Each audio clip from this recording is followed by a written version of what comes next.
Well, good morning. The repair came out perfect. I got all the trim done. I'll give you a walk around real quick here.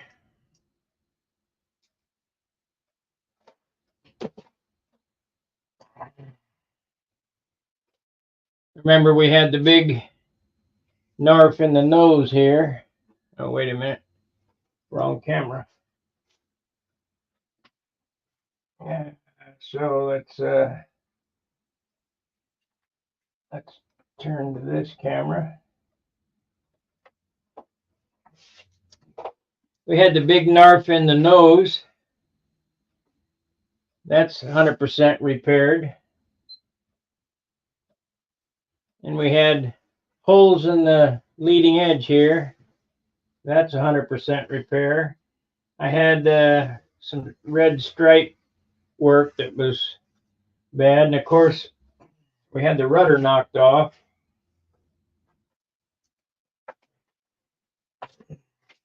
The rudder was knocked off to there.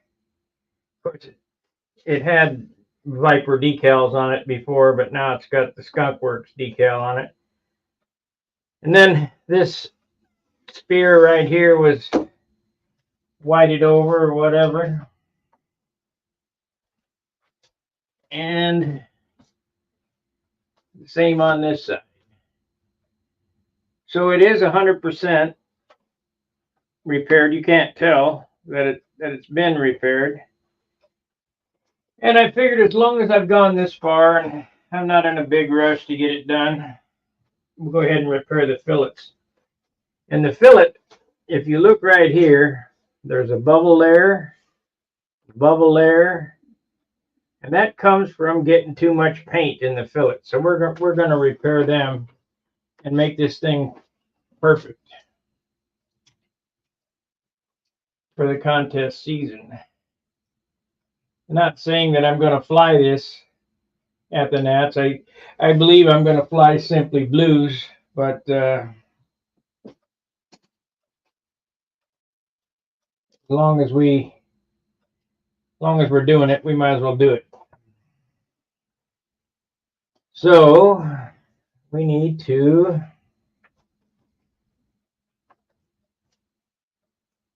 first tape off the spear so that I don't scratch the crap out of it.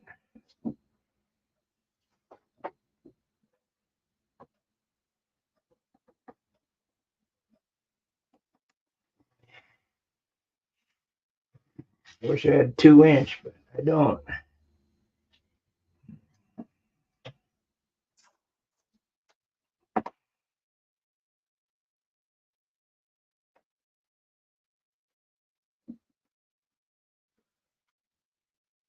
So now it's a matter of grinding that shit out of there. We could cut it out, but I think I'm going to sand it out.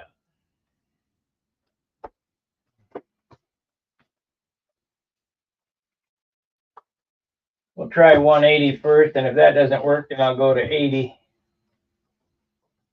You know, if it's going to be too much work to get it out with 180, we'll get 80 in it, and then sand them smooth.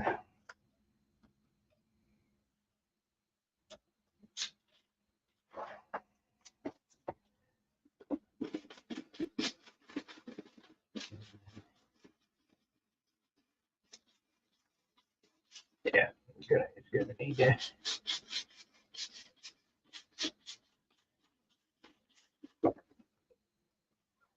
That's what I want to see. I want to see the white under it. I don't want to see.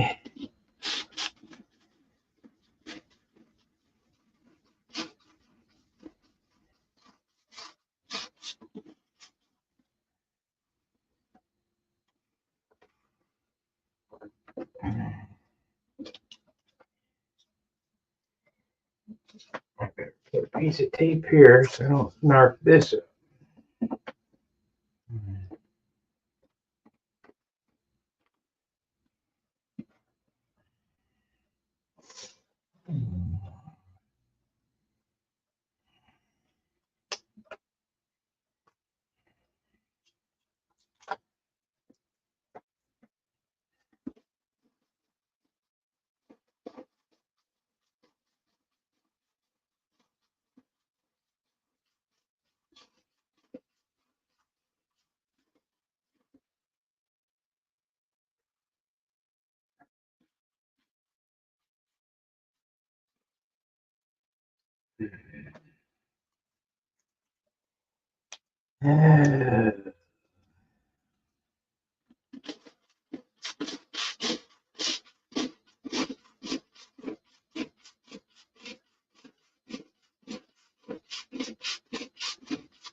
There, that's what I want to see. The super fill underneath it.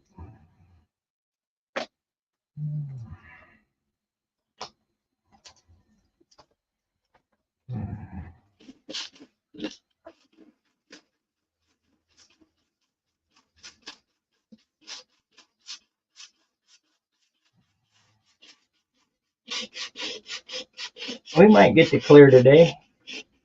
Humidity doesn't seem to be too bad.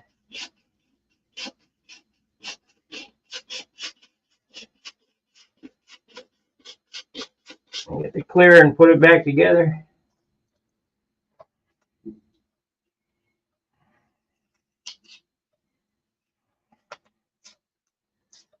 Might as well do them all.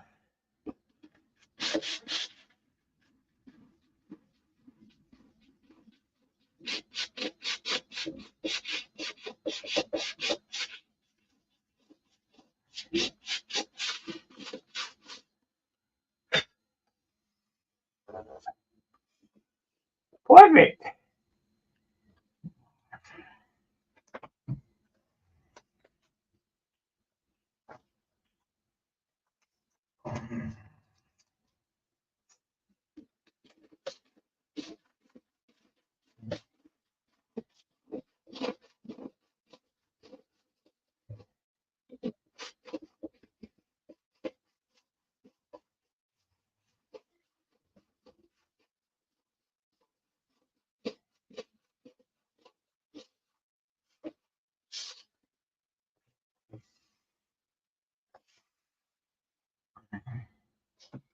Now 320.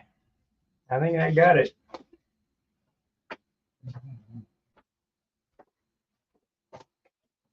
Let's see. This is 320 here. This is 320.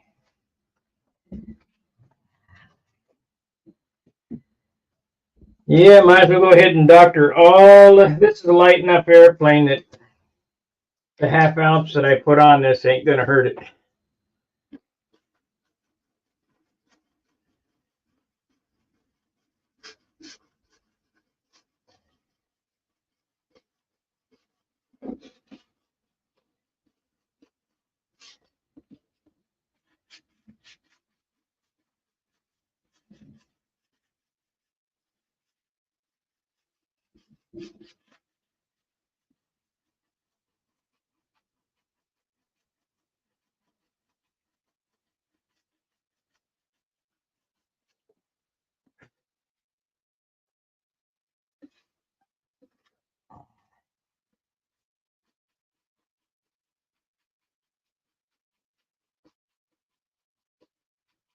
Might as well fix the other side. This side fixed pretty good.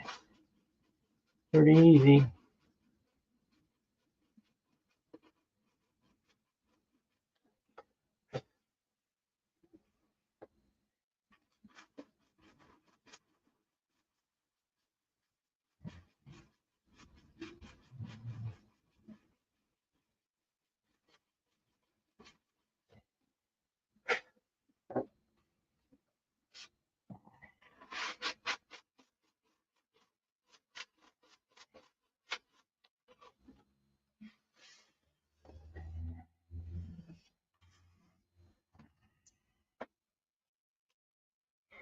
Well, let's get some ATX on this. Now this side here, I better ATX before I sand it. Yeah. Which I probably should have done anyway.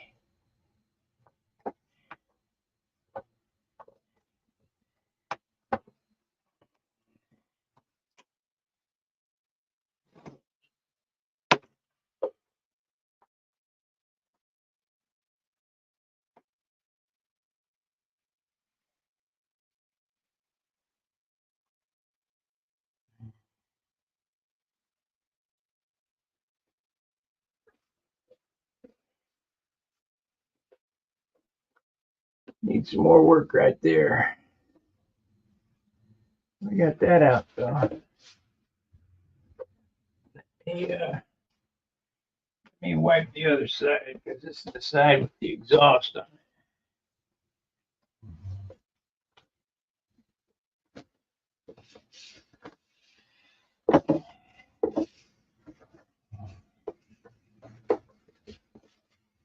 You know what? I might as well wipe the whole damn thing down.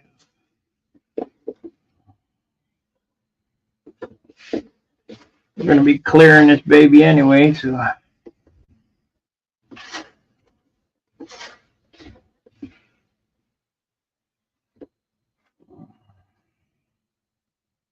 Let's see, we don't have any zoom on that. That's good.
Well, you guys awake today for a Friday?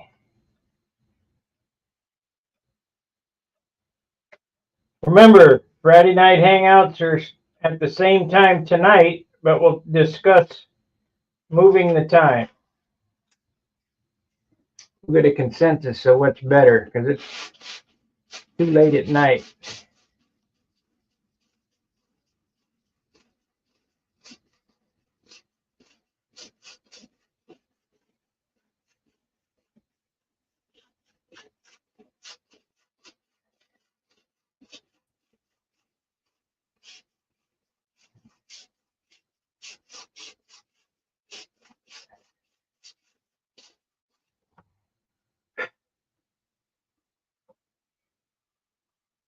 Why does that feel rough there?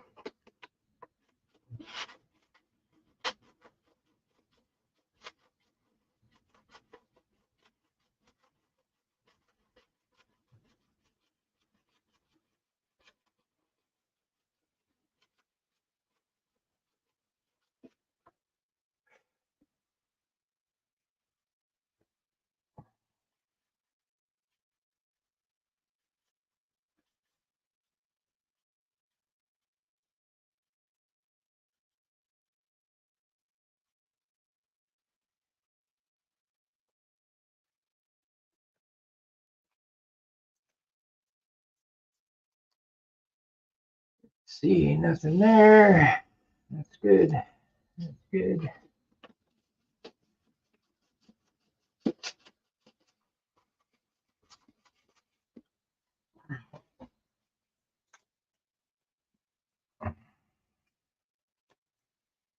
So don't be afraid to go back and repair your airplanes. Any screw ups after it's finished when you find out, it's terrible looking if you're using dope.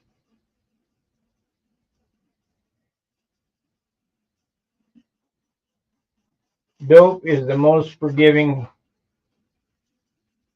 paint to use.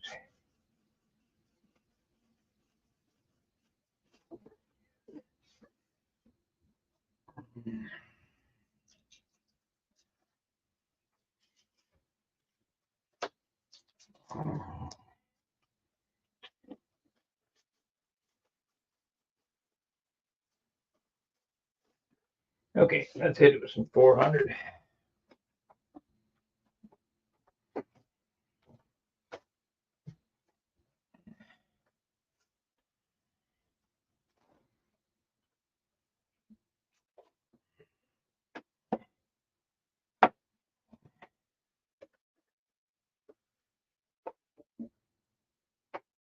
400. Make it slick.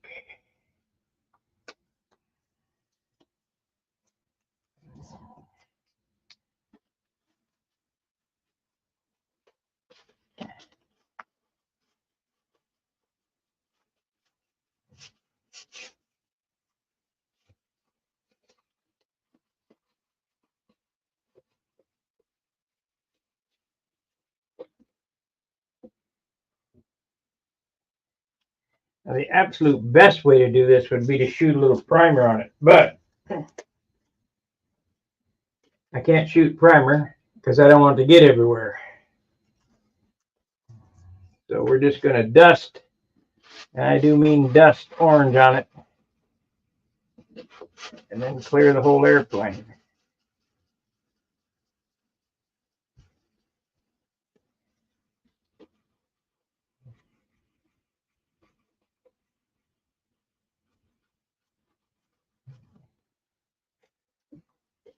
I might as well look and see if I got any on the bottom.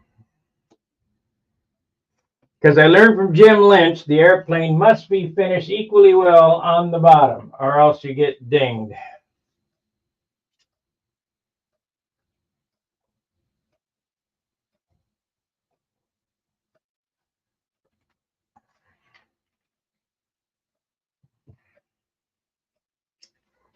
Or else, of course. Doc Holloway's. Hang on a second, guys. Hello? Yeah.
Okay, that was the mechanic letting me know what I already knew.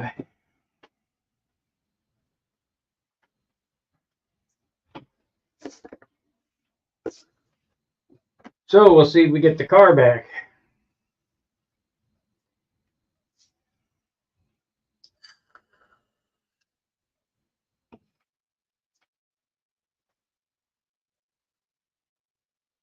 So, where are we at? Okay, let's continue sanding.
Okay, let's shoot a little paint on it and see what it looks like.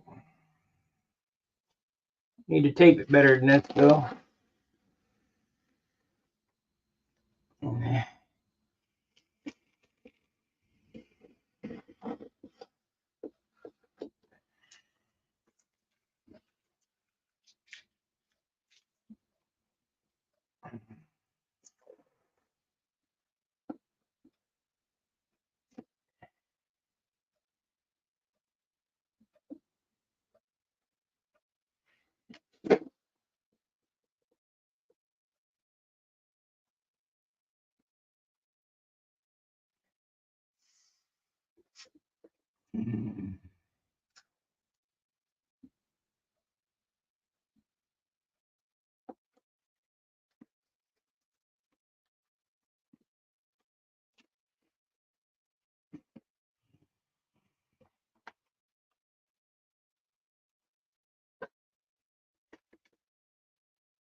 What do we got going on there?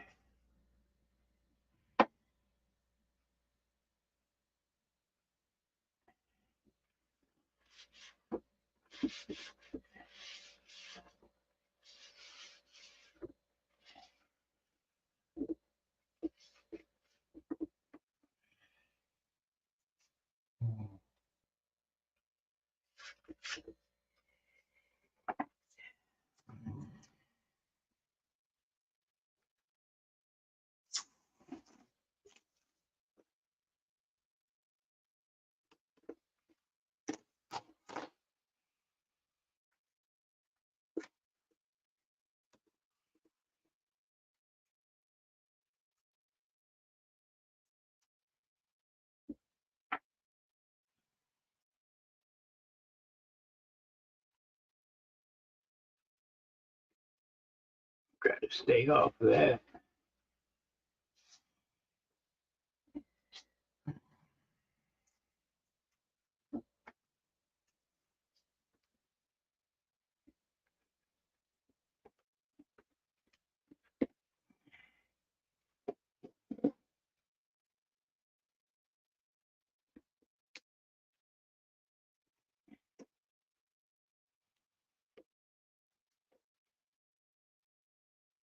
That's good enough.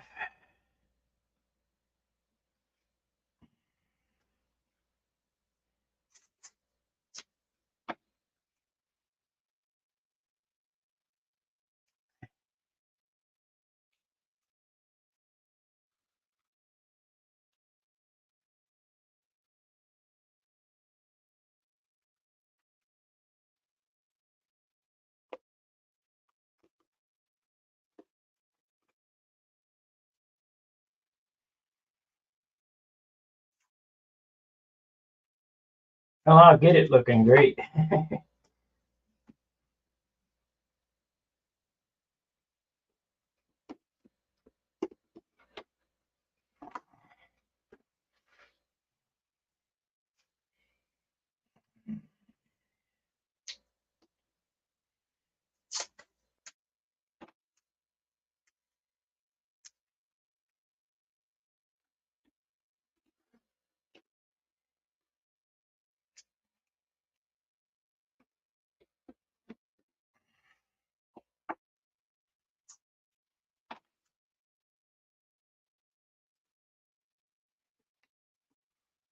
So we'll repair this one, then I'll go to the other side and do the other one. Okay, I need the orange. Yeah.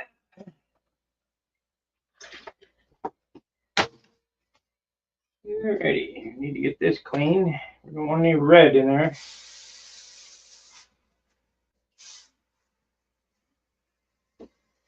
Red would not be good. Red would not be good.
Okay.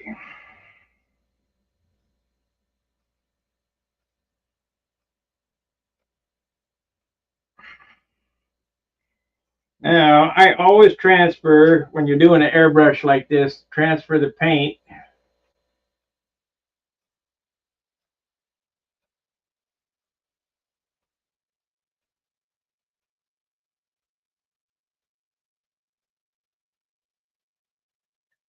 Yeah, Harbor Freight's a good place to get started.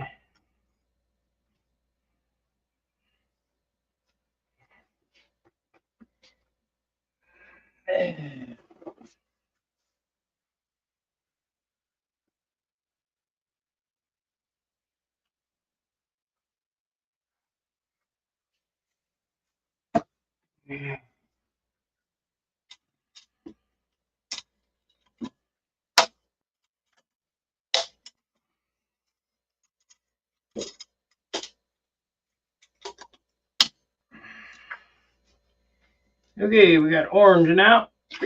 I think this is going to be fine. You're going to take several light coats of orange to cover that. But the orange paint covers extremely well.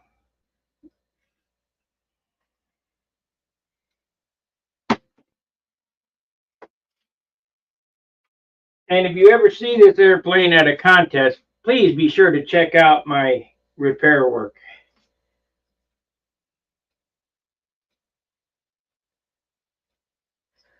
So you know I'm not BSing you when I say you can't tell.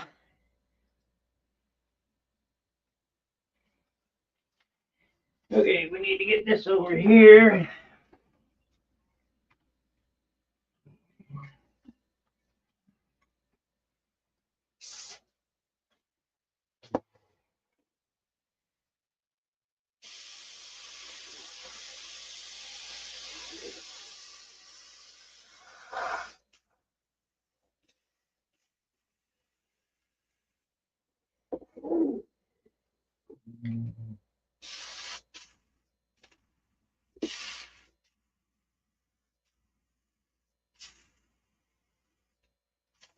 Nope, don't pull back so far, Spark. Want light coats on there.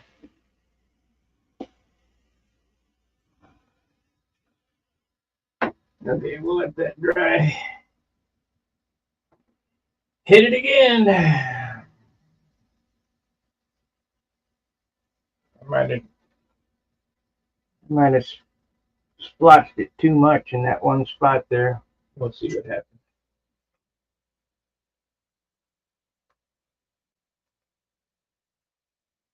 Yeah, details count for sure.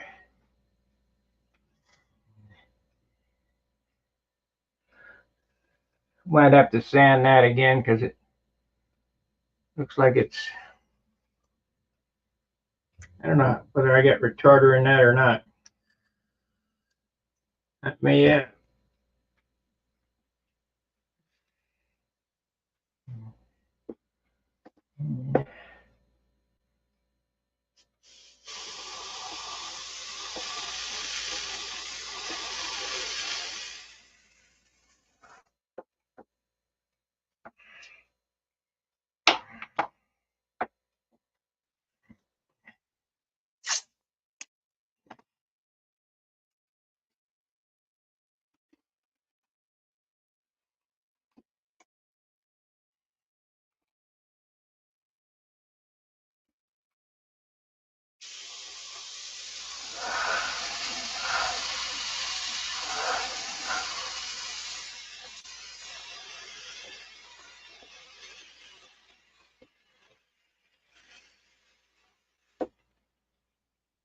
Yeah, I see a spot there. We're gonna have to, either I didn't get it or it's showing back up.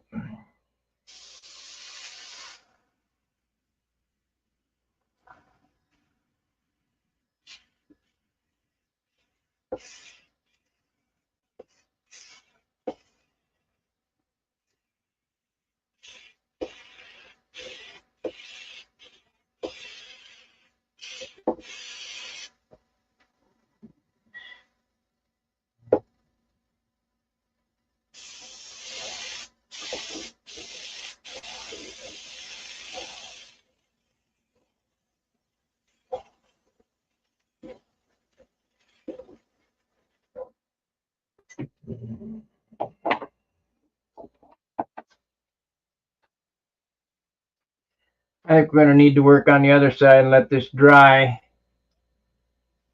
because there's a spot right there I don't like. I'll have to hit it with 400 and see if that sands out. Let me get the flashlight. So I never heard back from you when I commented a while back about your car repair. I tried to save you some bucks. How would you save me some bucks? I just got a call. It needs a fuel pump. I got a fuel pump here, but I'm going to send it back because I want them to stand behind their work.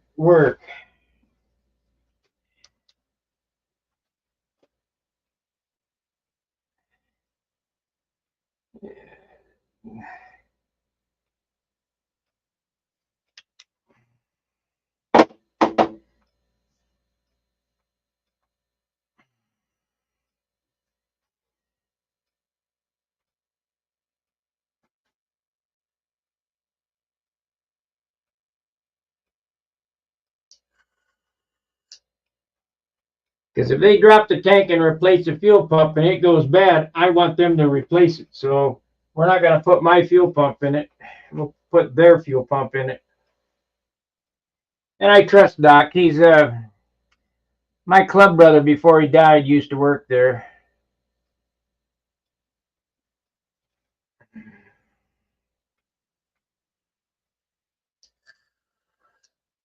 You're going to put some brakes on it. Whatever. I don't care. Whatever it takes.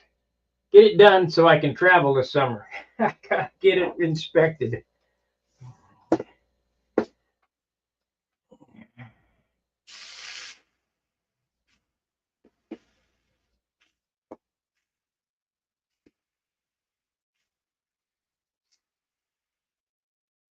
Oh, don't paint up there. I certainly don't want to paint red again.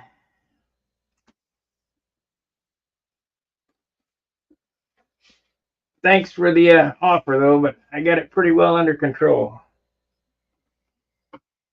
This is no good here either.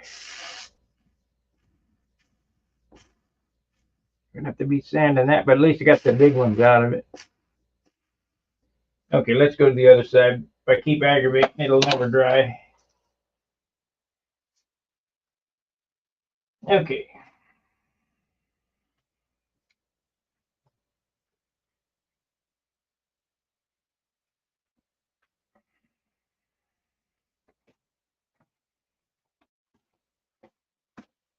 We got a little one there and one right there. Right there and right there. And any other time, I wouldn't bother with them. As soon as the airframe's in for repair as is, we'll go ahead and fix them.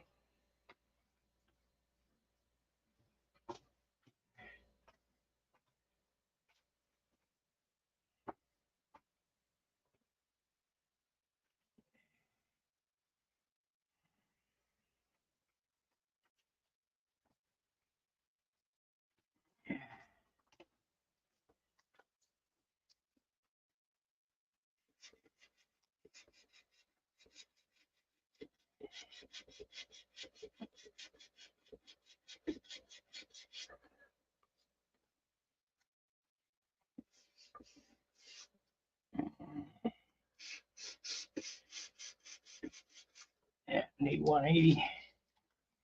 Dig that one out. 400 is just no problem.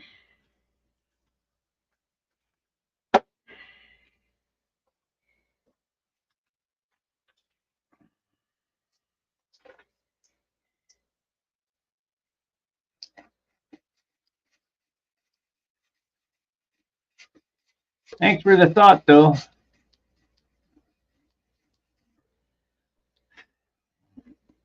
But I already knew what was wrong with it.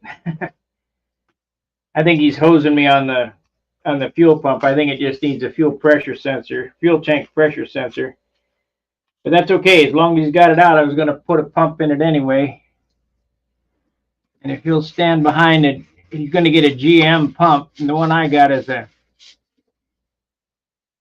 Herco pump.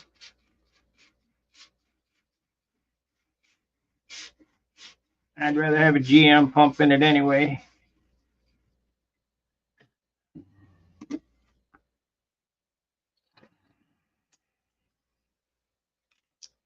Of course, everything's made in China. No, it does. It doesn't have a running issue. It just has a code in the evap,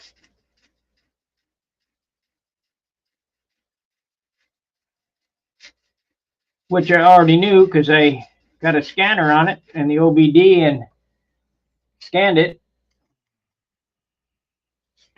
But he did diagnostic and a smoke test, and it's coming from the top of the tank. Got the tank out.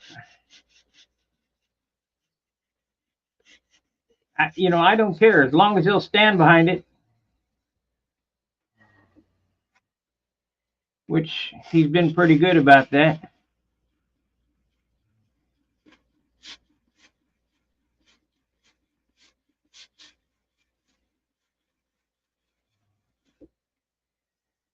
Got 160,000 on that fuel pump. This is really the only trouble that this car's ever given me.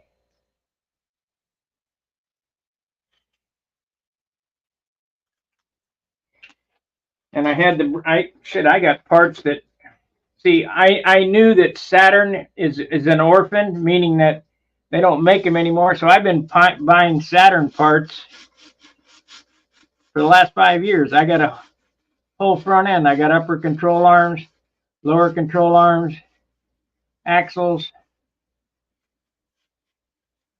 hubs.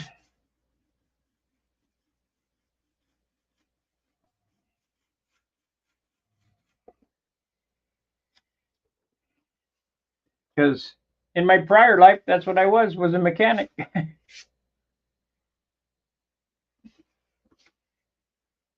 I know the game.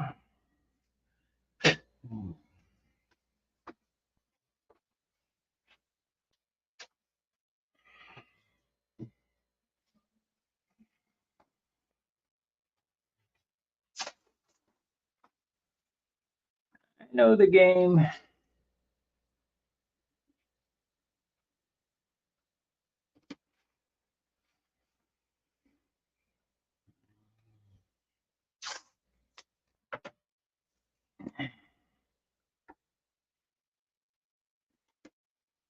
When he called there, he said, I'm going to have to put a fuel pump in. And I could have said, I got a fuel pump right here, brand new. But it's not OEM. And he wouldn't stand behind it if it failed. And that job is way too big a job that I'm going to do in the street on my back.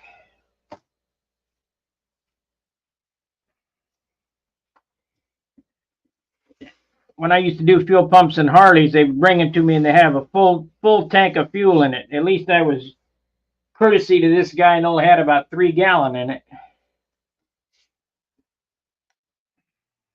I could have filled it up. Deal with it.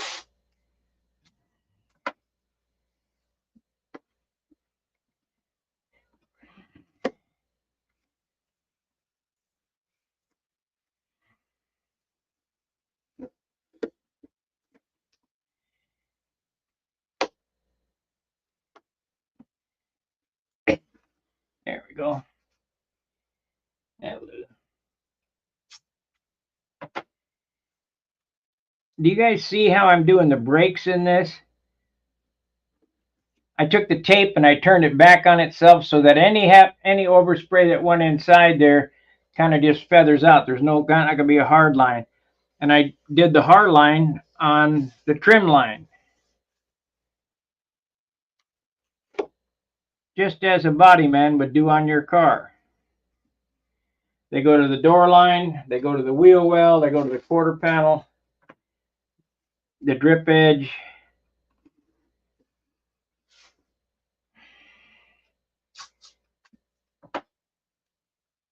And then when we clear this whole thing, it'll all melt together.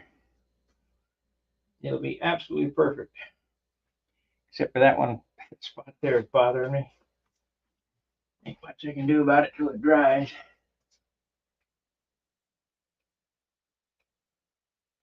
Yeah.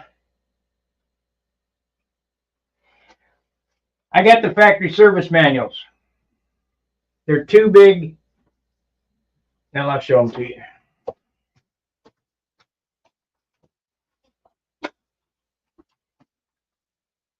Maybe. What the hell did I do with them? Huh. Oh, I know where I put them on the desk in there. I'll show you the factory service manual.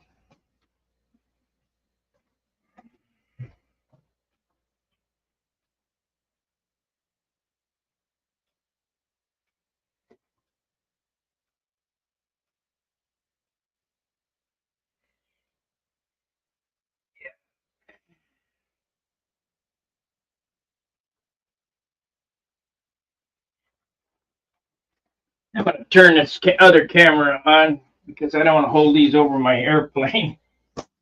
Take a chance on dropping it in there. Okay. When I bought the car brand new in 2004, and Saturn was still around, I needed to get the service manuals. These are $300 back then. I don't know what they'd cost now. They're not quite as good as Harley-Davidson service manuals, but anything that's in this book, I can repair, diagnose, or whatever. Diagnose.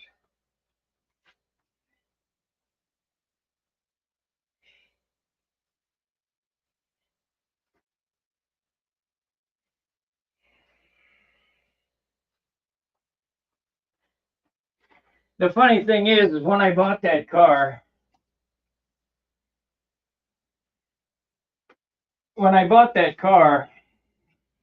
the guy says, "How about this car?" I said, "Okay, great." He said, "It's a 4-speed, and we'll give you, or 5-speed, we'll give you $1,000 off." I said, "Why?" He said, "Nobody wants it." Because nobody knows how to drive a stick anymore. I said, "Perfect." Because to be honest with you, I don't know shit about automatic transmissions. Nothing. Joe did, but Joe ain't around no more. So I said, "Perfect." Because the transmission goes out, I can jerk it out and fix it. No problem.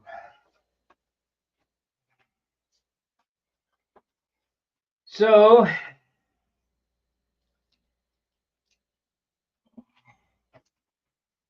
yeah, see, we got 2 buggers that came back here, and I'm going to have to sand them some more.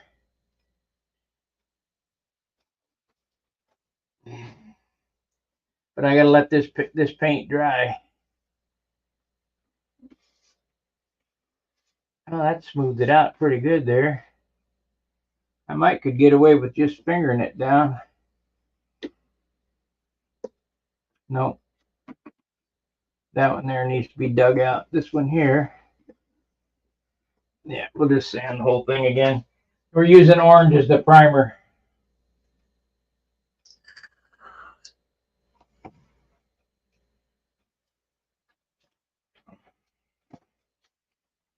Probably shouldn't have sanded it with 400. And you ask why? Well,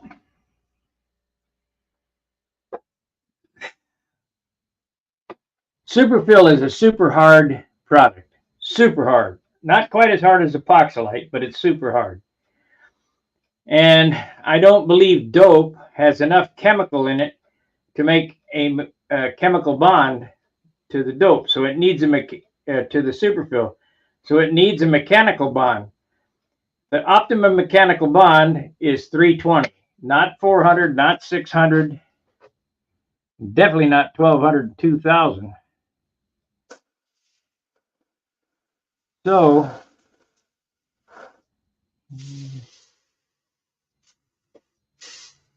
you got to leave a little tooth in it for the dope to stick so it doesn't peel up again.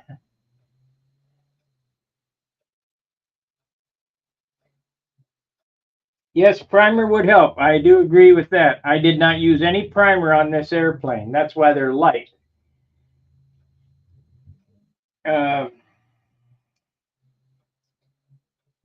Primer would absolutely help. However, if I wanted to actually do these fillets with primer, I'd have to tape everything. I don't want all that gray overspray everywhere.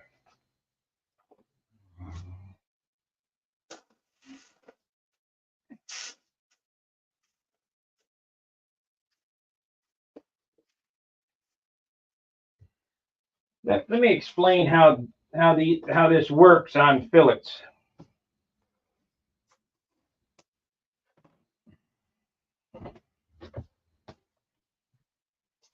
Okay, I'm going to show so that you guys got an idea why fillets lift.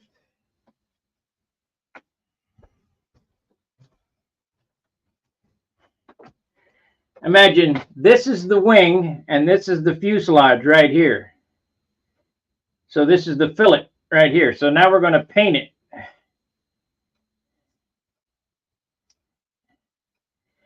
So now we got a coat of paint on there, like so.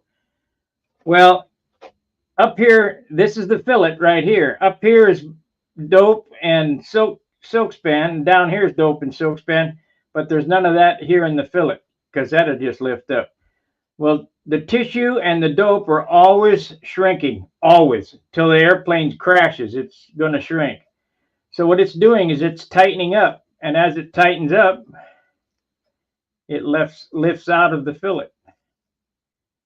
That's why it does that.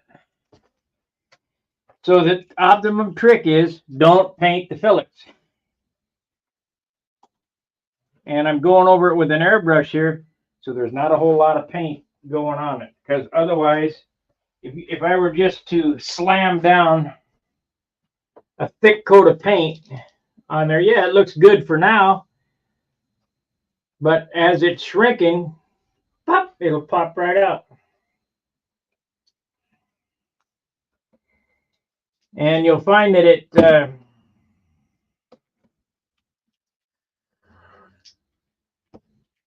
does that in the sunlight. You know, the UV rays make it shrink twice as fast. Oh, crap. We got it covered, but I got this. Maybe I didn't get it sanded out good enough. So we'll sand it there. We'll sand it there. Hit it again with some orange. I just wish it was drier. This stuff don't dry as fast as the DC 540 with the xylene in it. This has only got regular thinners, you know, nothing hot like MEK or xylene.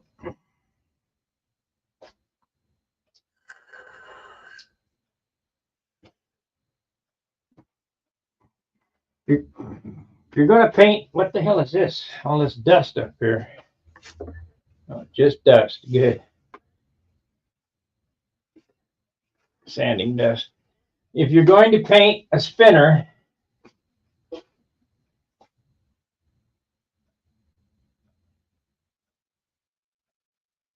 yep. If you're going to paint a spinner, an aluminum spinner, rough it up with 320, put a self-etching primer on it, then put a filler primer on it, sand it, and then shoot it with dope. Don't just think you're going to put a filler primer on it and it's going to stay, because it's going to come off. You got to have that self-etching primer, and it must have 320 tooth in order for it to stick.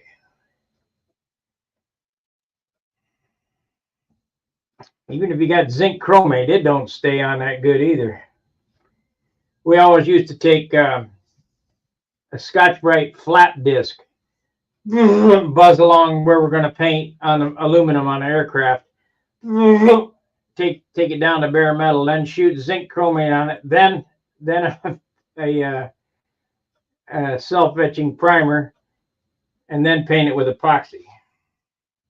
Of course, we had some black goo that, they got this thing in airplanes called working rivets. You got a tapered rivet or maybe a buck rivet.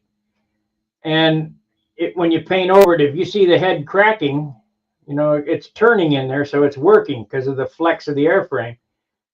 So we take a flat disc, buzz off the paint, and then shoot it with the primer and then the epoxy. Because boy, if the chief ever saw working rivets on one of our projects, he'd be freaked out. What the hell's going on here? You guys missed that? So, what do we got going here?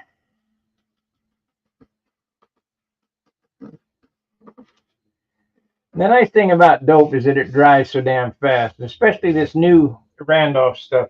It's amazing how fast it dries compared to the old stuff. I don't know what they put in it, what they've left out, or whatever.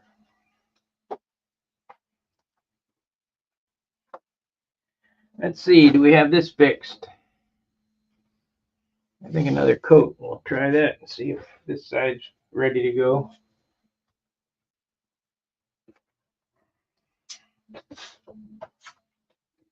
I just couldn't let it go.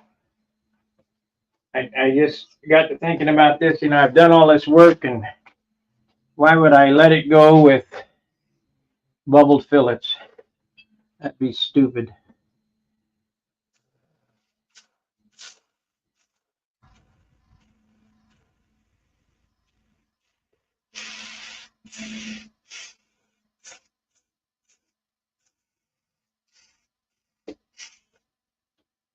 Well, we got this side done. Maybe one more coat.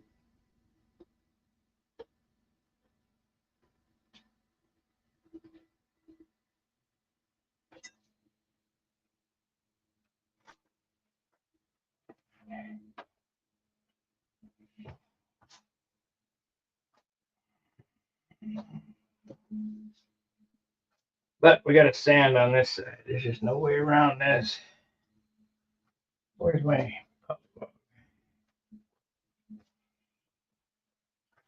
Pollywog? Where are you?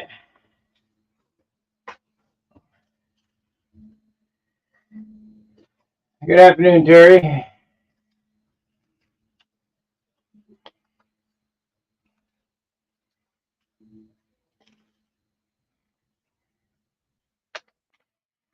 I used to fix Harley Davidson paint chips with a brush. You couldn't tell they were done.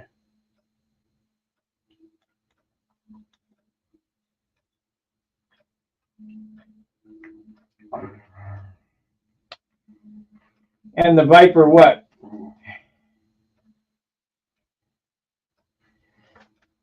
How did you do the gold leaf? Look, it is gold leaf.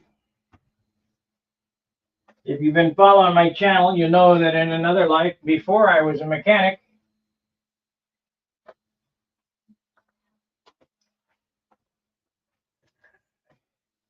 I was a sign painter. So part of the repertoire of being a sign painter is knowing how to gold leaf.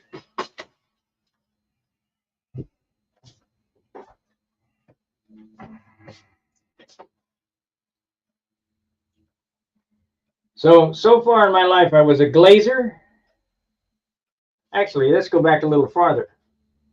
I was a pool man, did swimming pools. My dad had a swimming pool company. So I was a pool man, then a glazer, then a cabinet maker. I didn't like those. I'm glad I did them, but they weren't my cup of tea. Then I was a sign painter. Then I went in the Navy. Actually, let's see, how did that go? Was a pool man before the Navy, then the Navy, aviation structure mechanic, then a glazer, then a cabinet maker, then a sign painter, then a motorcycle mechanic. And I just got back from Ohio, where I was a fabricator. That was my last job. I can do anything. Machinist, whatever. Computer design, artist, whatever you want to do, I can do it. I just got to want to do it bad enough. Yes, it is covered.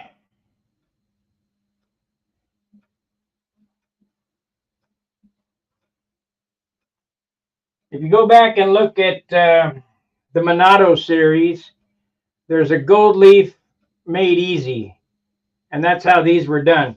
These are not done the correct sign painter's way. There's no sizing on this. It's all done with dope. I got the hell from the sign painters community for doing that video, but this anybody can achieve doing it this way. The other way, you got to be, you got to have a good hand with a brush and the sizing and all that. But this way, if you got a vinyl plotter, no problem. You can spit it out. You can do it in an afternoon. If you look back at the Flight Streak video, I showed how to airbrush a skull.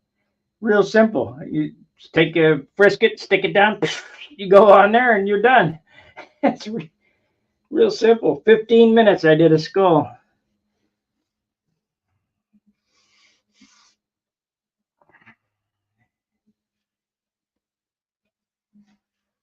These are not quite dry. So we're waiting on stuff to dry. Sparky, and you know when to say hell no on that car repair. That's a smart boy. Heck yes. Could I do the job? Absolutely. I would have to do it in the street. Same with the brakes. I did the brakes when I was working at Devers the first time. But why would I want to do it in the street, in the heat? I mean, that'd be absolutely stupid. I'm too old for that shit. Okay, let's sand it with 400 there. I'm gonna take some 180 to dig this further out. Looks like I did not get that one dug out far enough.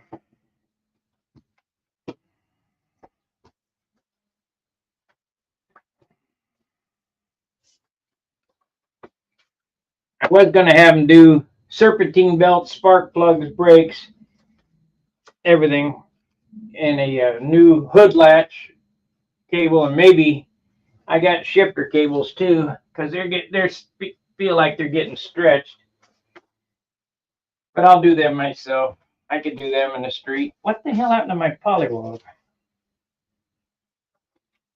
I changed the spark plugs at I think it was 85 or 95,000 miles. And it's got 160 on it now, but fortunately for the next guy who has to change the plugs, I put anti-seize on them, which they did not have from the factory. I got the serpentine belt and the spark plugs right here for doing that. I got all kinds of car parts for that thing because I knew that they were going out of business, that I had to get the OE stuff before they did.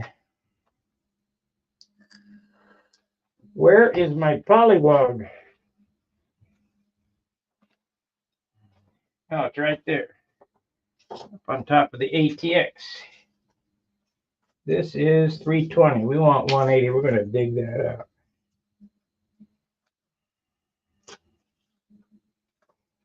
I was a flat rate mechanic. I always never turn less than 125%.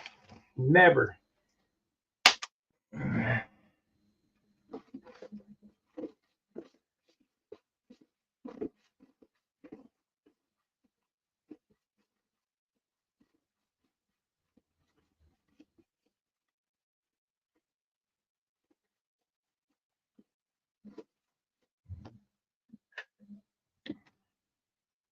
And that's one of the reasons why I can build airplanes so fast. It's that flat rate training.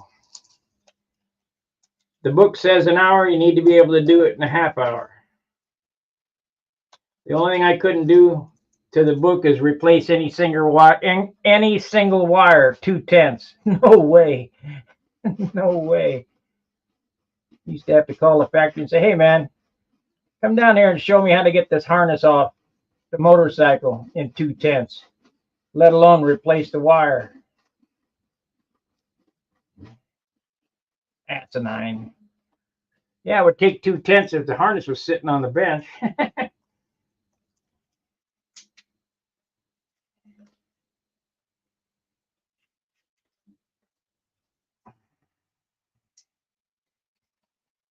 Let me talk electrical a little bit.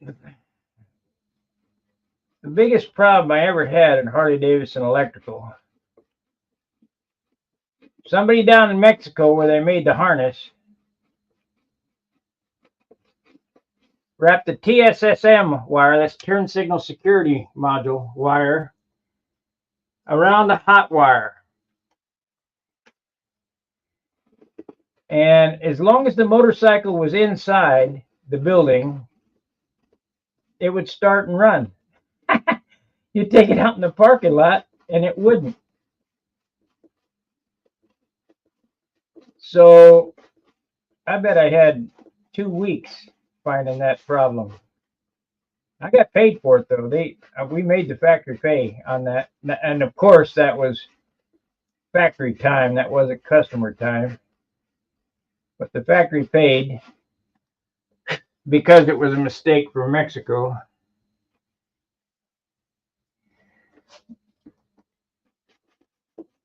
And what had happened was, is that wire that turn signal security wire being wrapped around, I'm glad I did this because this is chipping off here. Being wrapped around that hot wire caused an RF frequency. And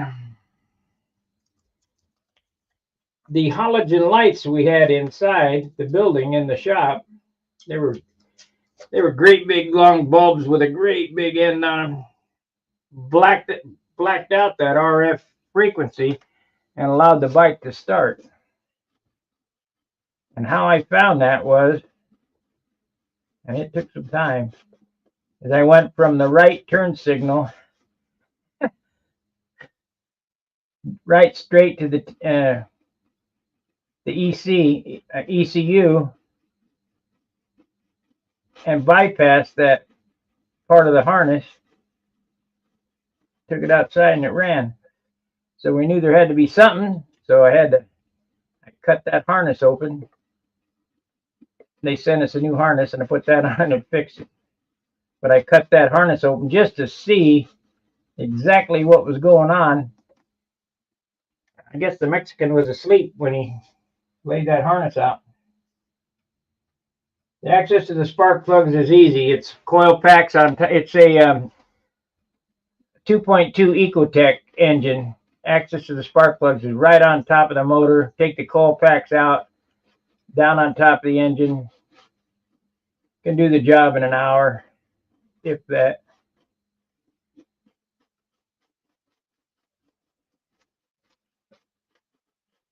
As long as you don't have any bolts break off. You know, they're 6mm bolts. Hold the coil packs on. But fortunately for the next mechanic, I did anti-seize everything. I tell you what, I had a hell of a time getting them spark plugs out from the factory.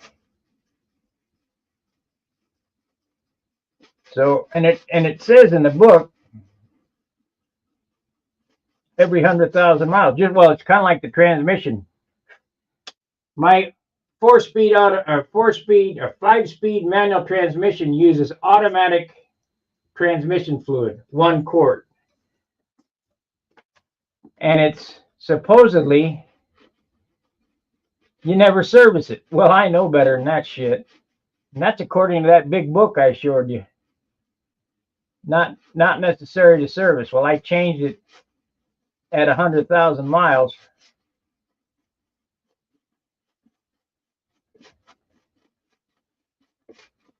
Well, the spark plugs are supposed to go 100,000. But I changed them at, well, I should have done it at 50, but.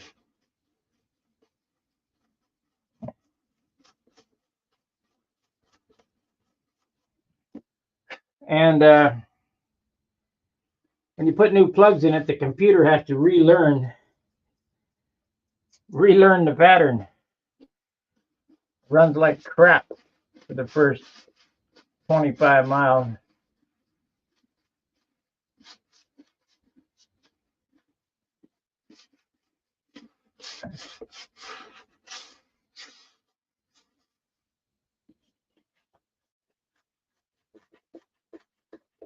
I'm getting a safety and emissions from this guy. And I thought the ECU would reset after 50 miles. He said, no, there's no set mileage. It's driving patterns. Because I had already cleared the code. And fortunately for me, the code came back on before I took it to the shop.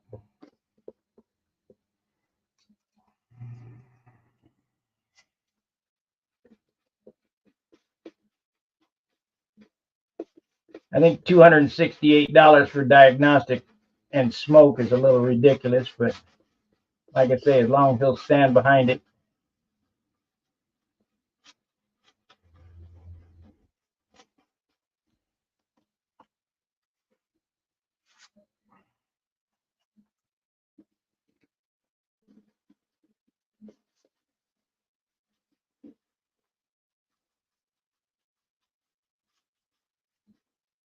As long as he don't charge me more than $75 per wheel for labor. I've already supplied him the discs, the brake pads,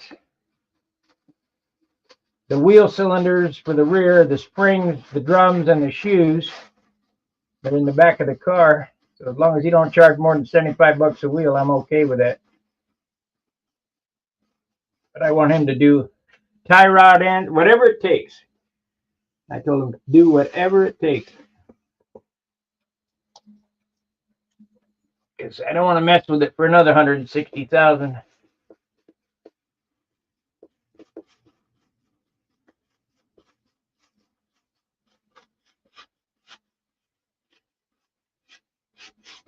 And I'm sure the guy who owns the shop would love to have a customer like me. Oh yeah, that wiring harness was ridiculous. You know the lights I'm talking about? They got a great big base on them. They're about that tall, and they sit in a metal shroud or whatever. And we had like 8 of them above, and they got argon inside them, or what? They're bright. They're bright as hell. Lights the shop up like daylight inside there. But the frequency of that buzz, I guess, in that bulb knocked out the RF at the TSSM, and it worked.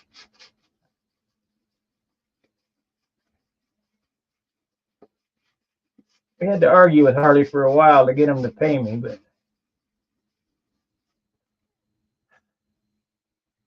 ain't playing no games, buddy. Come down here and show me how to fix this.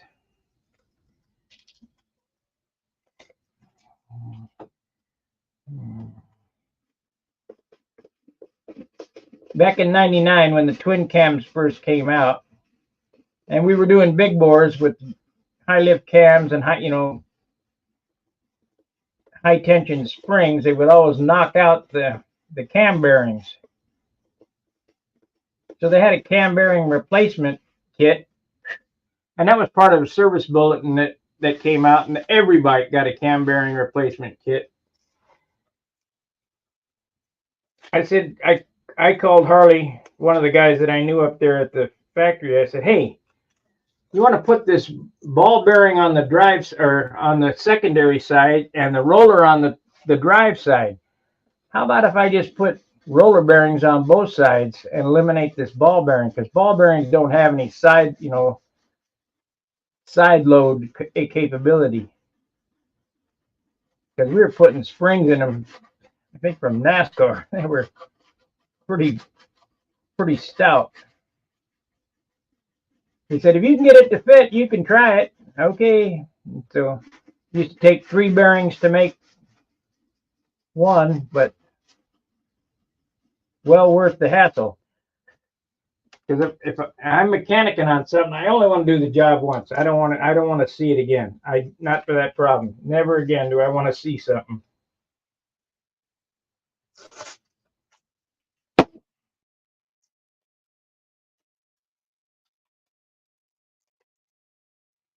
And I always had extra factory bolts.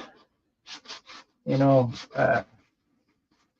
quarter 20, 3/16 socket hit cap screws. And anytime a customer's used bike came in that had crappy screws in it, I would replace them for nothing. I had a good clientele. I'd replace them for nothing. You know, I'm sure the boss didn't pay anything for them. They didn't like it because, you know, they're not making any money on it, but they didn't pay for them. They were takeoff.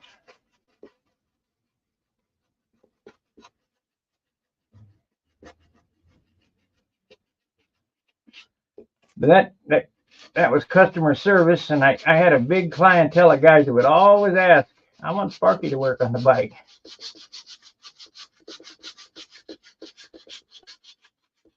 I only had one complaint from a guy. I took his primary cover off and set it on the bench on a rag upside down.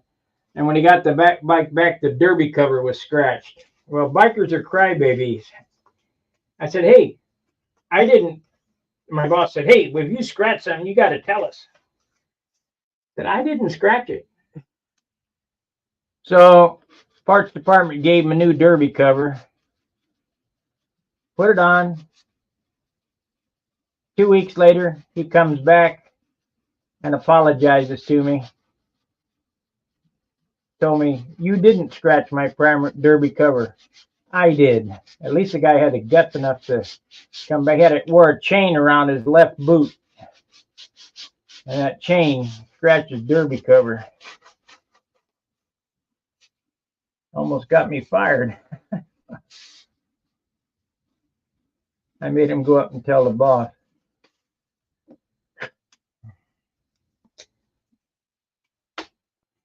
I'm glad to be out of the motorcycle business. Bikers are babies. I got to go put a transmission in here next week as soon as I get a car back. And an old shovelhead.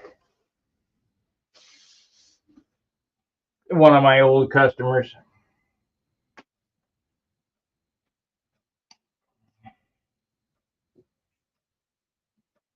No, I didn't see that.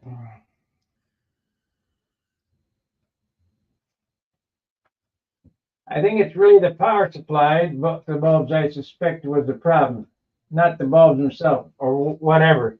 The problem was that stupid wiring harness.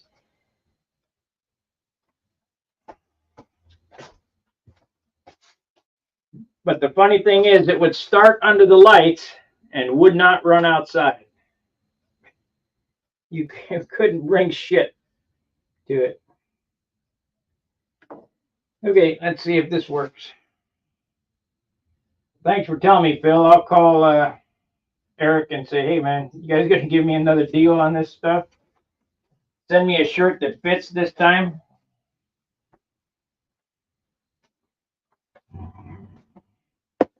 I gave it to somebody at Brodax, but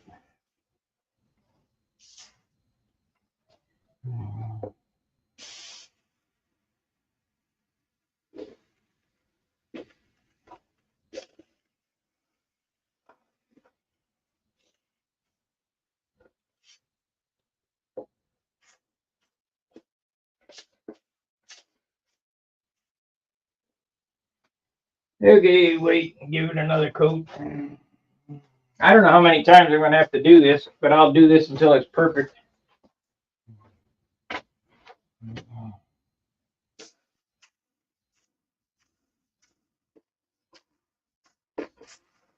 This side came out good.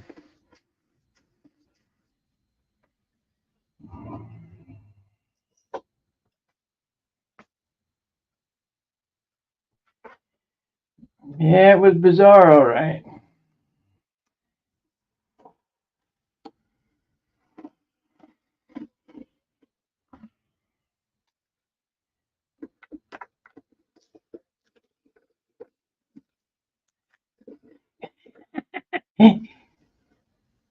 We had this steward. A steward is a guy who cleans the motorcycles and cleans the shop boy. And he aspired to be a mechanic. So he took this in the wash bay. He took this carburetor off this motorcycle and dumped the gasoline down the drain in the floor. Of course, the motorcycle was sitting right above the drain. Well, not only that, the hot water heater was in that room, and of course,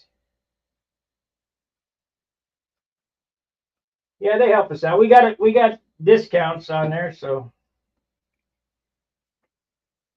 Scott is a friend of mine. Anyway, the water heater went off. The fire jetted across the floor into the drain and lit the bike on fire. And Danny comes running out of the wash bay. There's a fire! There's a fire! Well, yeah, you dumbass. You poured gasoline next to the water heater. Dummy.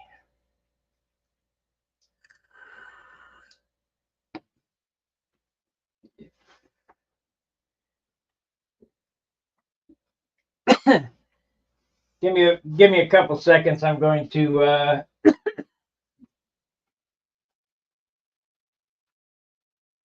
yeah, I'm going to take a bathroom break here. I'm going to post this link. Show that link. That's where you can get a shirt. They look like this. And I'll be back in just a second.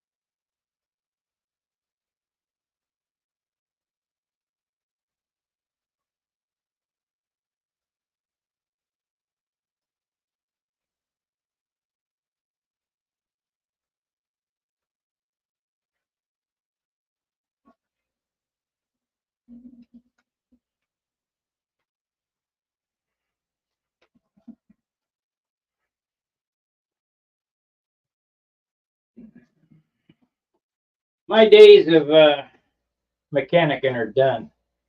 And I do it for a few old customers and friends still, and I sort out their problems. And it's bad to say, but Chopper, he's gone, so I don't have to straighten out his issues anymore.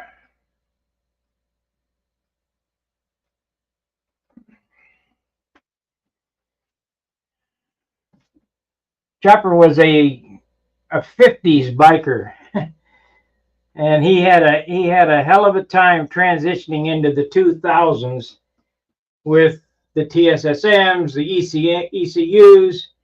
You know, he didn't know what a TPS was or anything like that. Map sensor.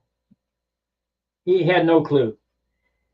So he gets this dresser and he takes the fairing off and he says, "We don't need all these wires." And he starts cutting the wires, figuring, you know, the motor's down there, the fairing's up here. It doesn't need all them wires. So he calls me up and he says, "Can you come over and help me? What's the problem?" He told me, I go, "Man, you got no idea what you just did." Shit, it was about 2 weeks figuring all that business out.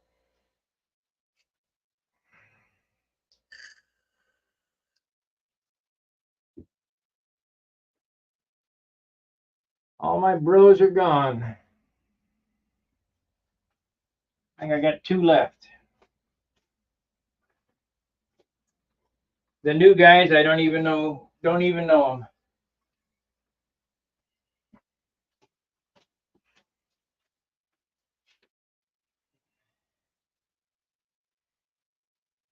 They're all wannabe gangsters. You guys got no clue.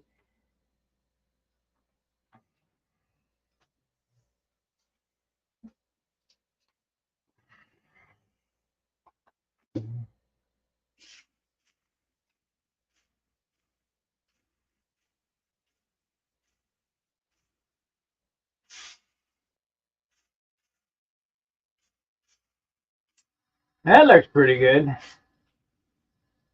Got another coat, and that'll be taken care of.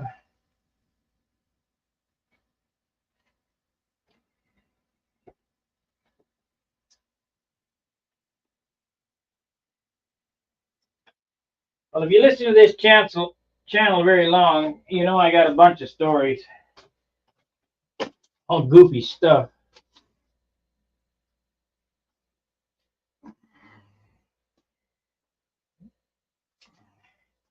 I think we're going to need a better tape job here, because it's going to have to get floated. We can get by with that, but I don't think we can get by with this. Let's look and see how bad it looks. And so far so good. That'll be fine. We're going to have to go around the corner a little different.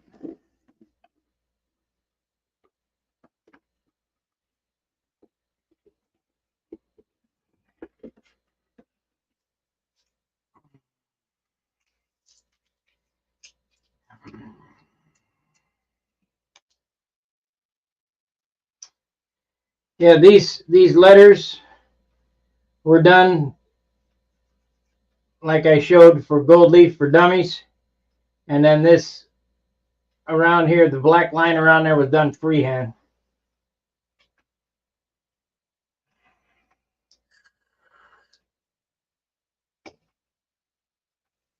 Same as with my Monado. That video was done off the Monado. Yeah, they are not for sale. John does not make wheels for sale.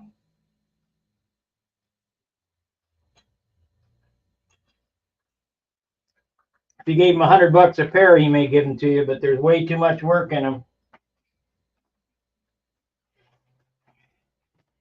I got a pair on my Aegis. This is a John wheel here. John makes 2 sizes. This size is the 2-inch, and the other one's a 2 1/4 or 2 1/2, and that's what's on the Aegis. And they're just as nice just as light as the other type wheel, which is this one here.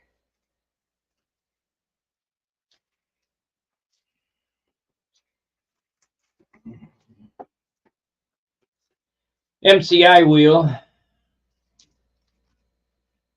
These are the 2 1/2. These are the 2-inch, whatever. Yeah, they're posers, all right.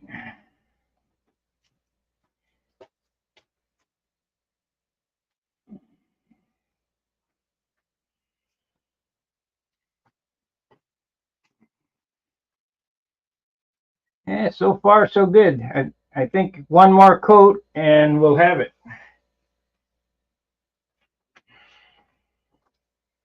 This side cleaned up real good. I took the tape off. This side cleaned up. We'll turn it over and look at the bottom.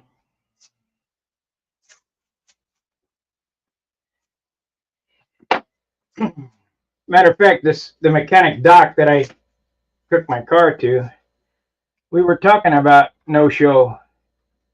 My club, No Show is one of my club brothers that worked at Doc's. And he said, I sure miss Joe. Yeah. Even though he did smoke meth all the time, he was always happy. Good mechanic. God, he was fast.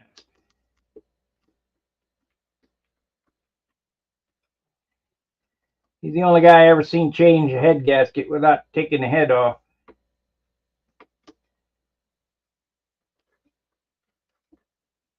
And you say, that's impossible. No, it ain't. He was a car mechanic. I built his motorcycle engine for him, and he used to do all my car work.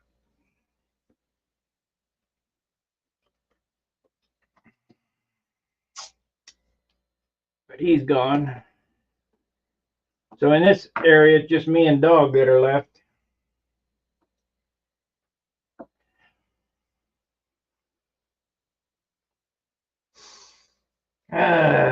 Come on, dry up. Almost time for another coat.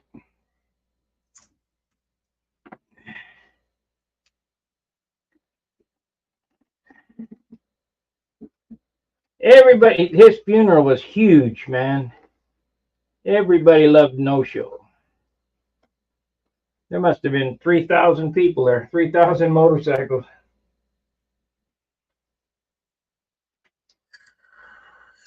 Every club in the area.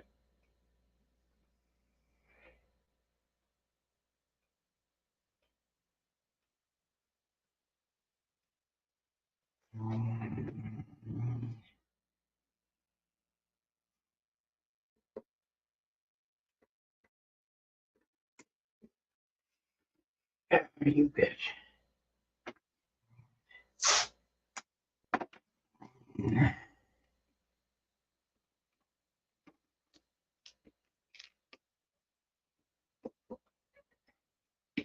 That's no good.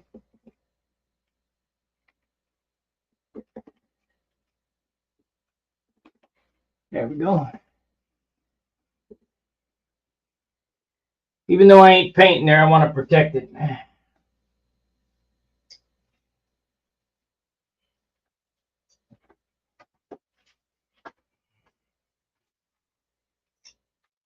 And this should fix this thing, no problem. I think I'm gonna go around with some white and touch up any of these white spots as long as we're clearing the whole thing. Might as well get all the rash when I can.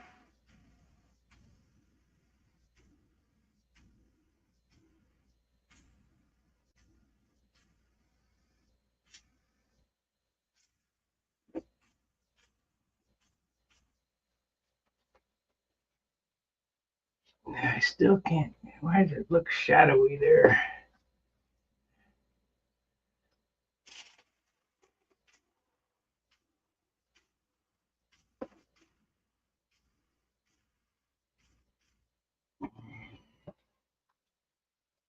It looks pretty good. One more coat. One more. Around there pretty thin. Don't paint the fillets, especially with clear.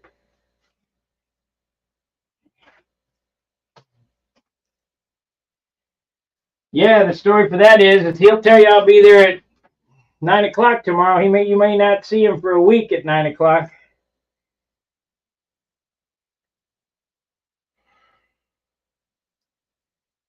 Yeah, very, very undependable, but a great guy. Unless you really needed his help, your life depended on it or whatever, you needed people, their bodies, he would show up. But if he's coming to work on your car, I'll see you tomorrow at 9. You won't see him for a week till 9. Oh yeah, I forgot. Whatever.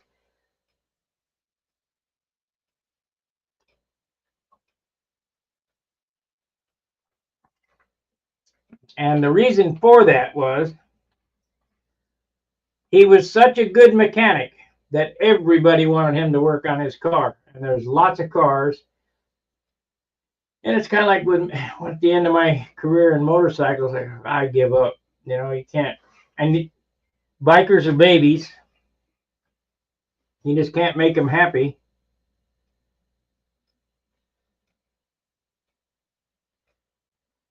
My bike! You broke your toy. We got a couple of clubs around here called the Backdoorsmen, and then the Invaders moved into town. This great big invader came back to my workbench, and I looked up. He must have been close to 7 foot tall, and I'm only 5'6". I looked up at him and said, "Hey, I hear you guys are combining clubs." He said, "What do you mean?" I said, "Yeah, I heard the Backdoorsmen and you guys are going to get together, and your patch is going to be the Backdoor Invaders." He just looked down and shook his head.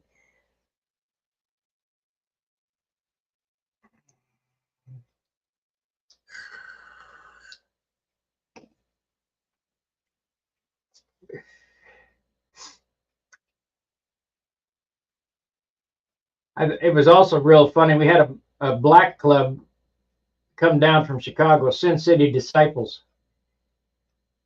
And Kevin comes back to the back. He said, "Man, you got a whole bunch of brothers up there looking for you." I said, "Brothers?" He said, "Yeah, black motorcycle gang." There was about 60 of them that rode into town.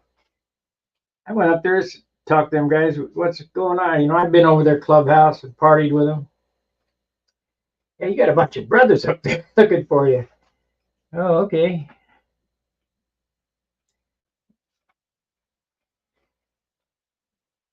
I built one of the Terry and Jerry were twins. They were both Sin City Disciples. And I told Terry, "Be careful of this bike. It'll kill you." And sure enough, it killed him. I felt so bad. It had big time horsepower, buddy.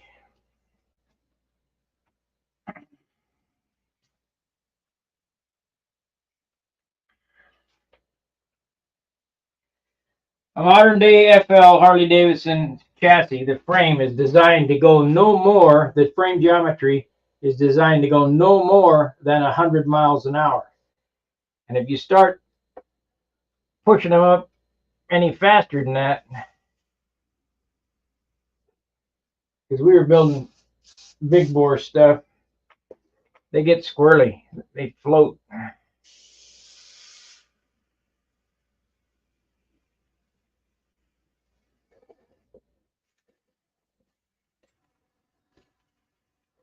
And if anybody ever tells you they got a shovel head that'll do 100 miles an hour, or 120, or I've heard all kind of stories, they're lying. It just feels like you're going that fast because the thing's about ready to fall apart.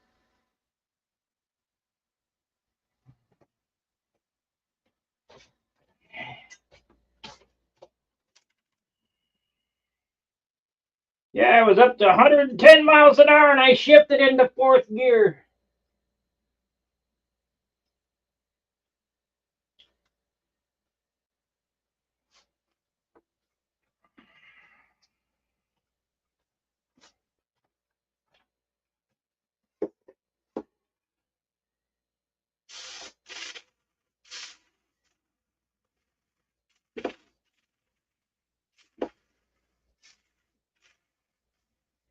Thing sounds like it needs to be cleaned out.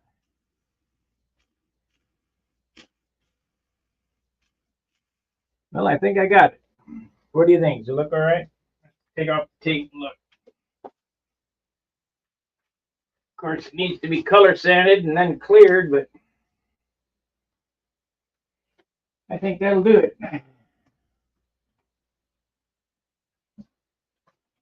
You look from this angle. It looks pretty good.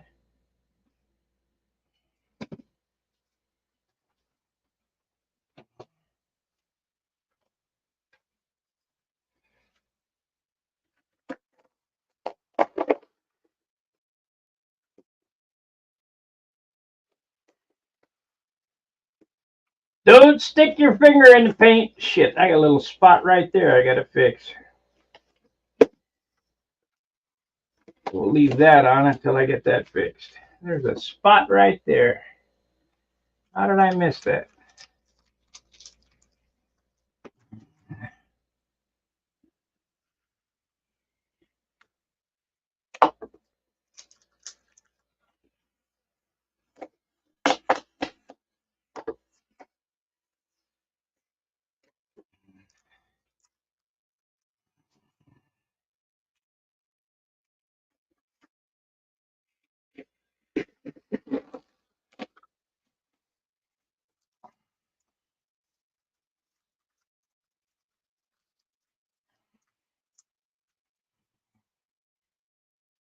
That's unreal. Why didn't I see that? Or it just popped up. Must have got thinner on it and it popped up. Oh well. We'll fix it.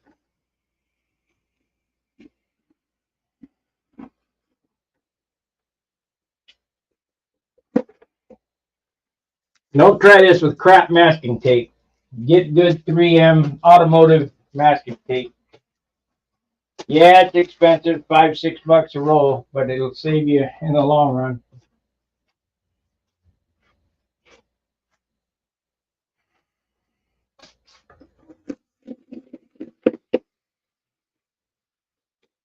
Don't use crap thinner.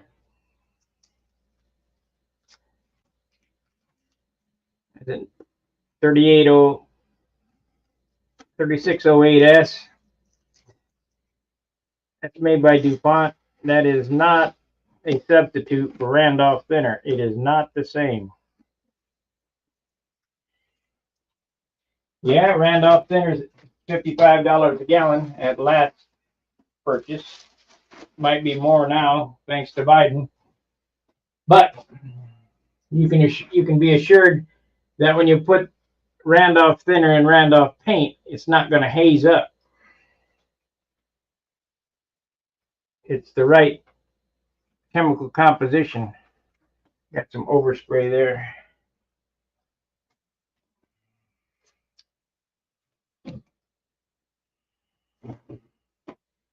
So we're going to use 91% rubbing alcohol to take up any of the overspray. Do not use it on fresh paint. It will take the fresh paint up. But as long as the paint is cured, you know, for a week or two or whatever, it should be fine. Yeah, there we go. See, we took the orange right off.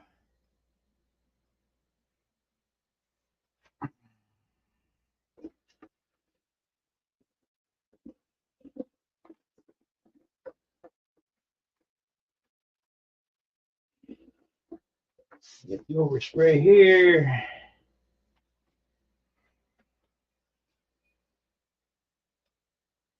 I think it'll be fine when I get the clear on it. I do not understand why this bubbled up right here. Oh, I got a little overspray right there too. I get that off.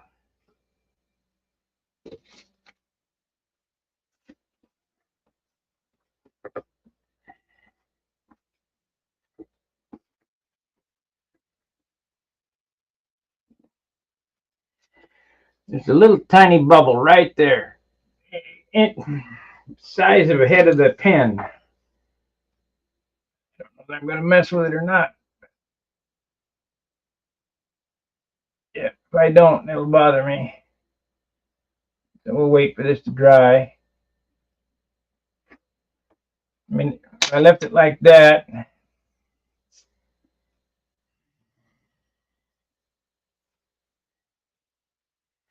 I got some sand marks up here still, which is fine because they clear, and then I'll sand it with 2000. See how much paint you took off? Nothing. Oh.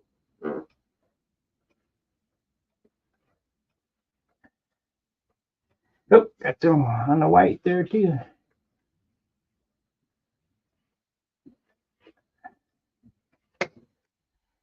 Okay.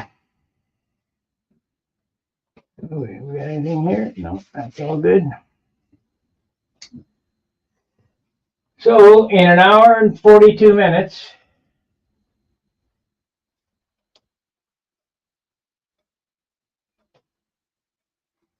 my big compressor is over in the corner. The airbrush compressor is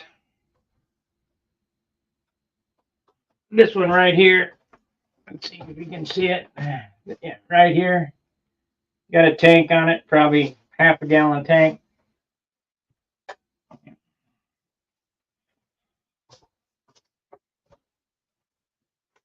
Anybody that's watched this channel for any length of time, when I run the big compressor, you can't hear nothing. I mean, the compressor runs and it's ridiculously loud up here.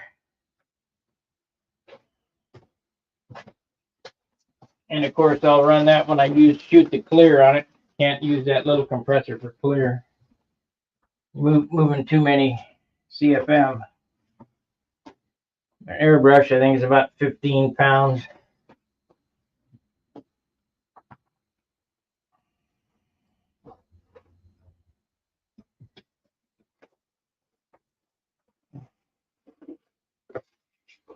Have to get a tack rag and get all the dust off it. I still got carded off, it looks like. Let me get a card.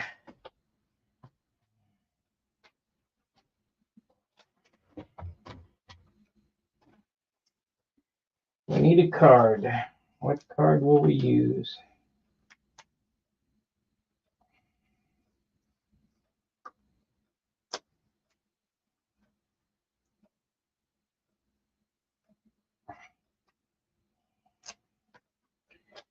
Okay.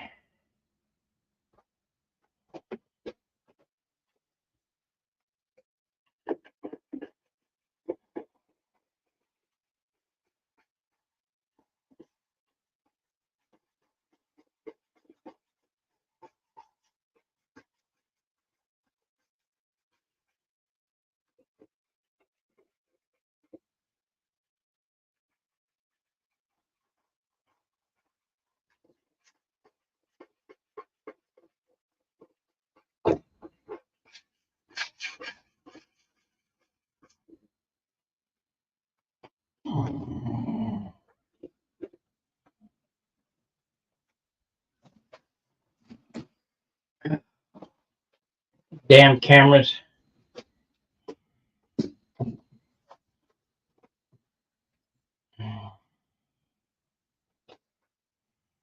Almost wiped out my wingtip there.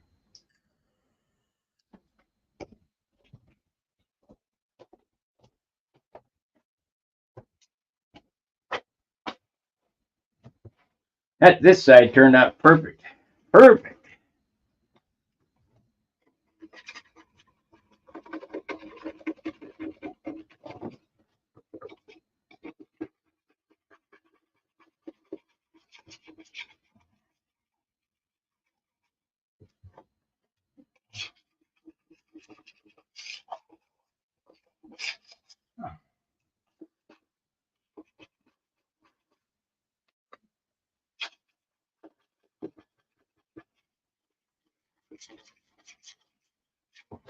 Perfect.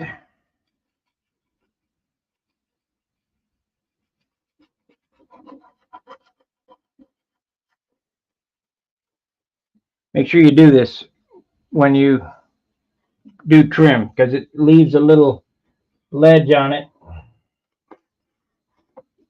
the nibs, and you'll be able to feel this. If you card it off like this and then shoot the clear on it,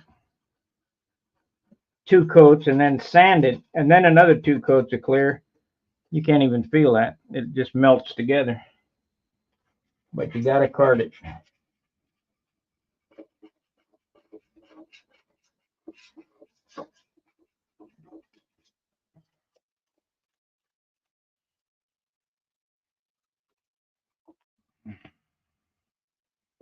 Let's see here. Oh, can't use that. Yeah, right here.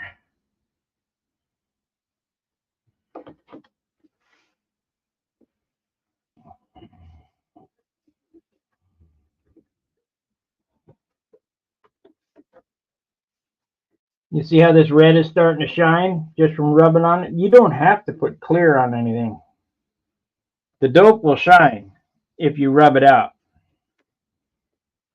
But good advice is to add clear for fuel proofing, for fuel suppression, I should say. Nothing is fuel proof. There's only one paint that's fuel proof, that's Sunfire. It's for the Bonneville salt flats. about 600 a gallon.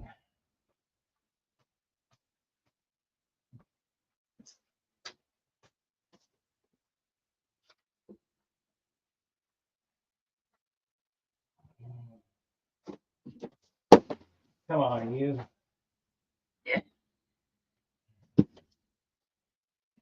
Well, the repair is done. So now it's just a matter of clear.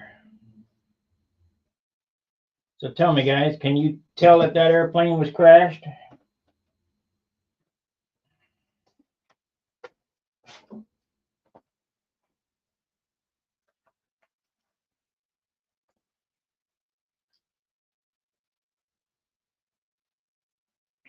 I'll go back and make a playlist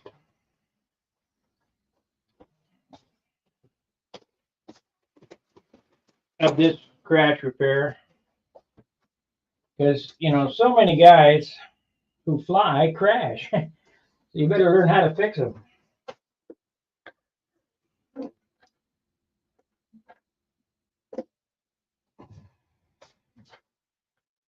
I won't do this one on camera. I'll just fix this off camera because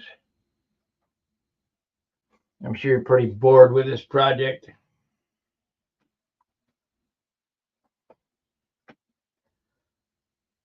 So the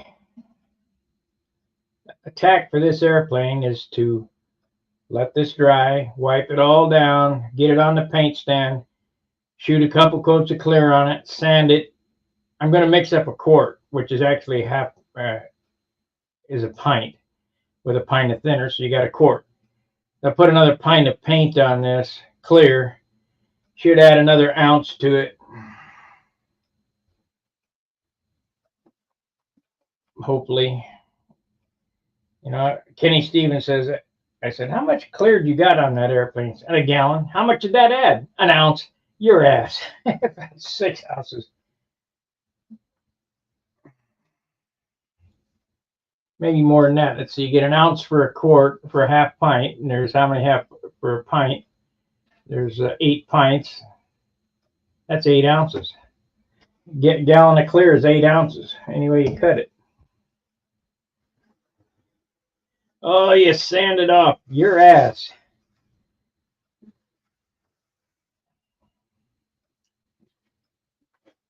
I've heard people say, well, we sand. Yeah, you sand, but dope is sinking. It's always going to it's seeking the bottom layer. So you'd have to sand the wood bare in order to get any of the weight off.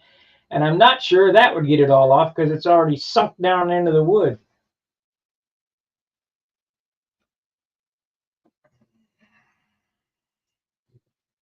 All right, guys, I think that's going to be the end of the programs until tonight. Tonight is our hangout.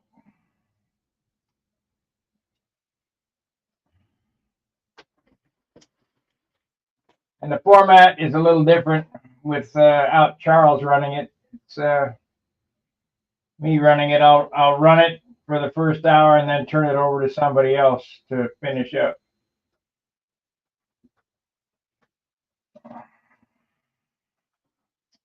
So there's not going to be anything to do except hit end stream. Any questions? Yeah.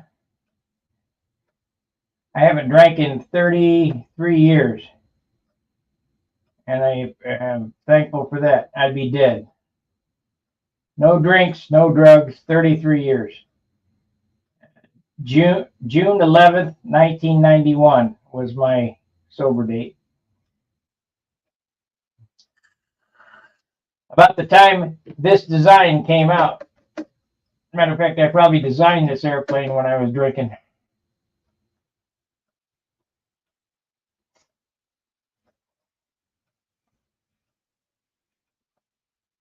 Yes. I'm kind of glad I went ahead and fixed this because I'll have them both at the Nats this year, the orange one and the blue one.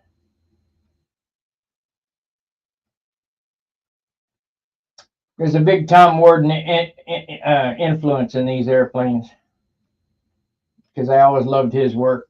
I always loved Tom's work. When am I starting the next kit? Well, the next kit is sitting over there. It's called a Navion. More shit.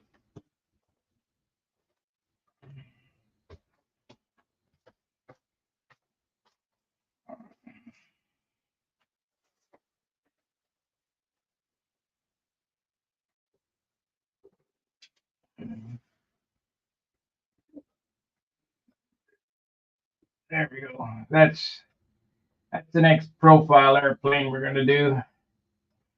Probably take a week to build. Then I got a twister coming. I'll do a twister.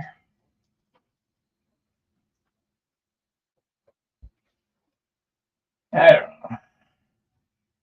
We got 6 minutes to talk about something. If you guys want to talk about anything, let me know.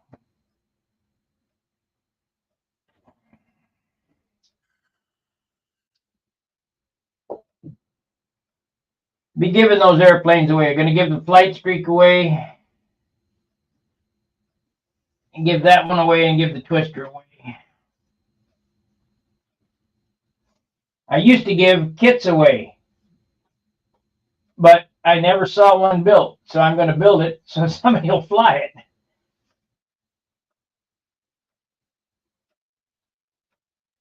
It'll be fine. Not going to get a concourse. It'll be just like the flight streak. It's not going to get a concourse finish on it, but it'll get a nice finish.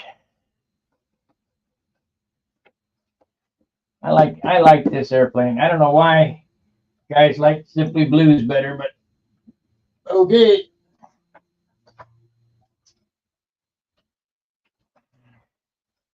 You guys pick. You guys like the orange one or the blue one?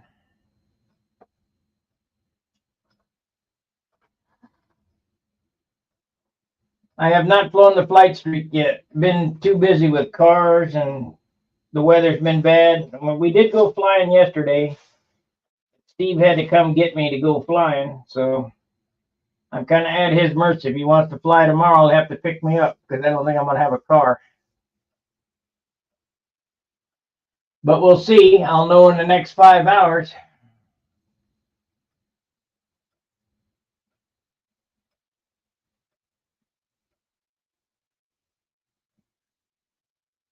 Alrighty. Like, subscribe, share. You like the orange one. I like the orange one better too. We'll be putting this one back together here shortly, as soon as it clears on it and it's sanded and rubbed out again. It's already trimmed it. Of course, put more paint on, it'll change the trim.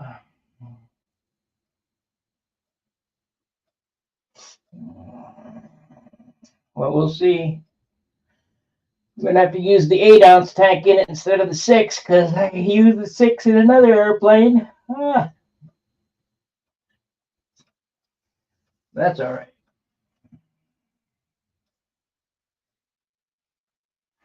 Alrighty, guys. Thanks for watching. I appreciate it. Please consider becoming a member of the channel. That's the button underneath the subscribe. Paid member. $4.95 a month. It ain't going to break you. Helps me put out this content. You know, this stuff costs a lot of money that I don't have no more. So if you want to see the content coming, keep the support coming. So we'll see you tonight at 8 Central, 9 Eastern, 7 Mountain, 6 o'clock Pacific. I think we're going to change the time up though, so if those are your times, you better get in there and talk to us. Alrighty, fair winds, tight lines. See ya.